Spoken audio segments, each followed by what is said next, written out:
Hello everyone, I hope you're all doing well. I'm obviously not at home. I've just come straight out of the gym, and so I thought what better time would there be to talk about diet and exercise. Now, diet and exercise are two things that I often look at when I talk to a client. A lot of the times, clients will come in and have a very specific thing which is troubling them.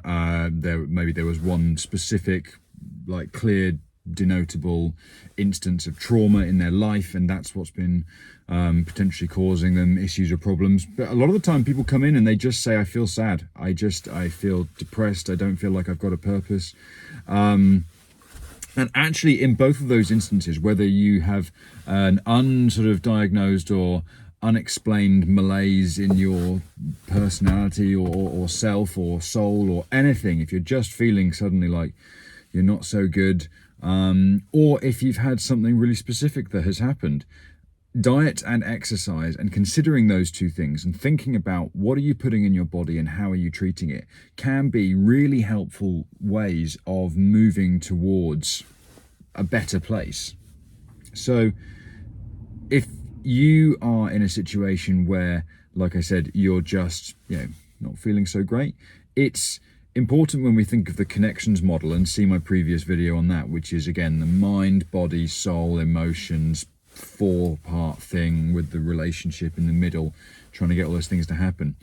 It's interesting in a sense that we put so much time and effort as a society into things that are good for the body. We spend absolutely billions every year, every month even, on healthcare and things like the NHS in this country, and things to look after our body, and all those kinds of things to make sure that we don't die. And our body is the most perishable part of us, to be honest. It's the part of us that is I suppose that from an external point of view is the bit which will stop living when we die, as it were. And the mind and the emotions and the soul are all, for a lot of people, they weren't even considered to be real things for such a long time. But it's interesting, as I say, that we spend so much time and effort on doctors and dentists and everything else, which is great. We absolutely should. But to make sure the body keeps going, but not to make sure that the body is, healthy and working in unison with those other three parts.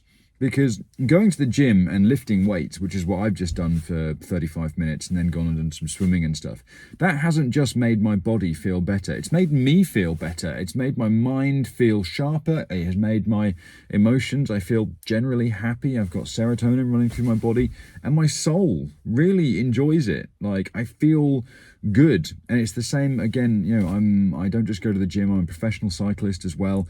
Those kinds of things are the things that my soul needs to live and to expand and enjoy and be happy.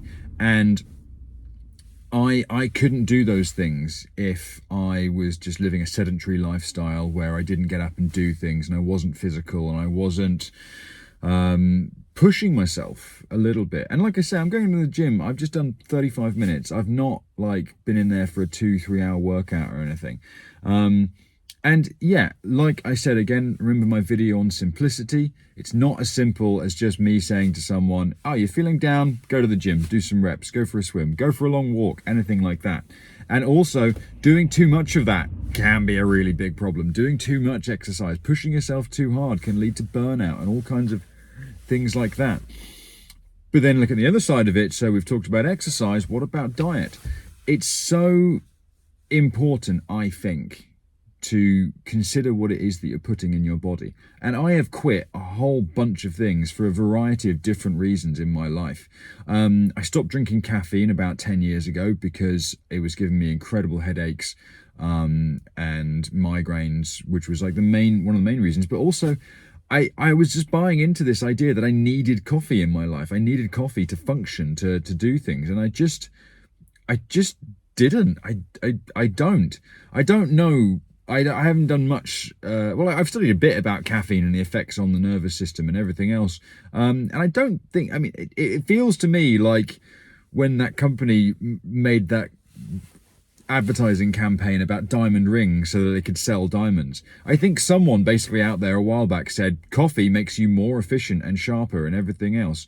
And I don't know if it does. It might do for some people. It honestly might do for some people, but it definitely doesn't for me, and it definitely doesn't for everyone else. I think for a lot of people, stopping caffeine is, and it was one of the easiest things I've ever done.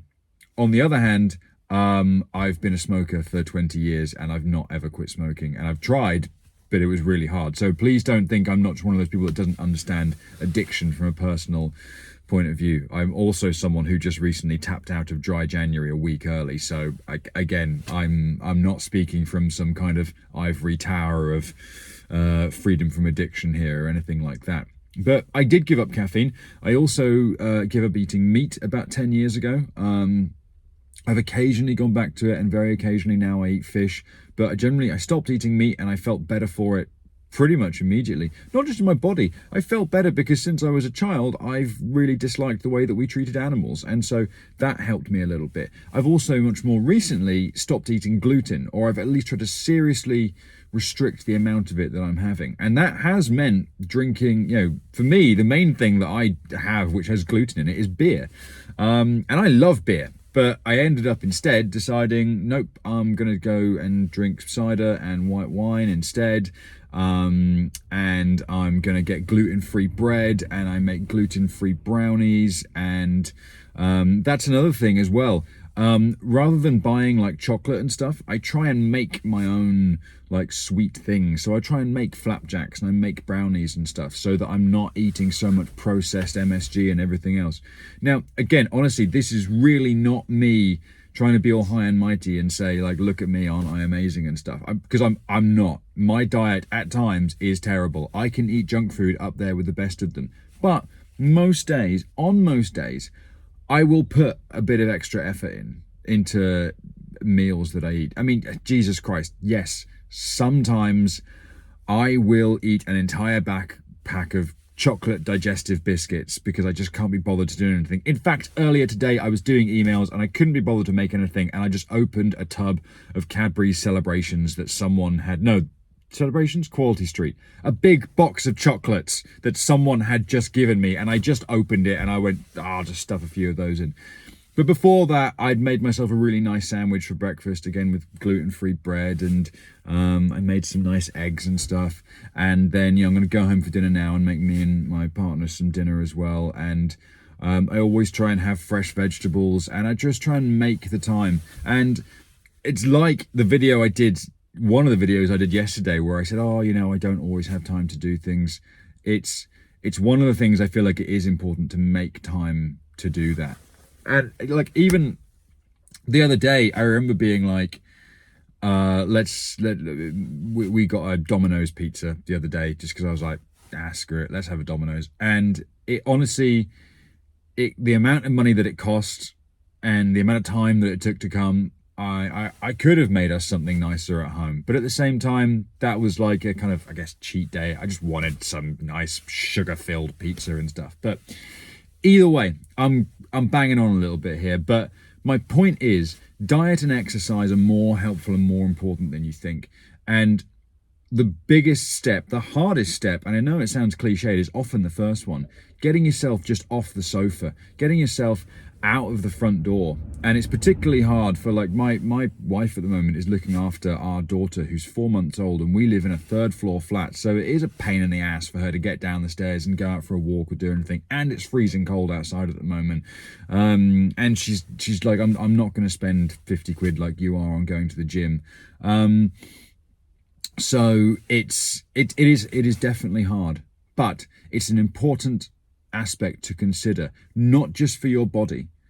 If the body, obviously, I know I said like the body is the thing which dies when we think of in the classical term of human death, but if the body dies, the mind, the soul, the emotions cannot live without it. And I'm pretty sure I just paraphrased the Matrix there, so I'm quite happy about that as well.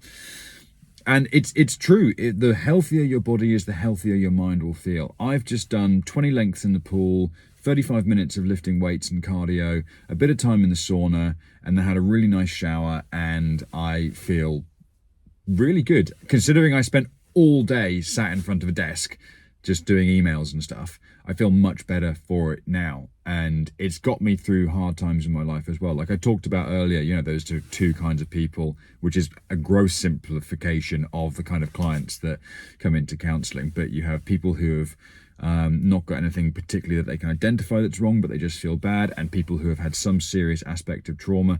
You know, I said about the people who were struggling a bit but couldn't really put their finger on why. I often talk to them and say, let's talk about your body, let's talk about your food and your exercise regime and anything like that. But with people who have suffered really explicit, serious, demonstrable trauma, I mean, when my father died, exercise was the thing which got me through. In the same year my father died, and I went through a really bad breakup, and I got through that because I went out and punished myself on my bike. I really pushed myself, and I did some really ridiculously big stuff, but it got me through that, and I couldn't have done it without that. I probably, if I hadn't had the outlet of exercise, I would probably have drunk far too much and done more damage to myself.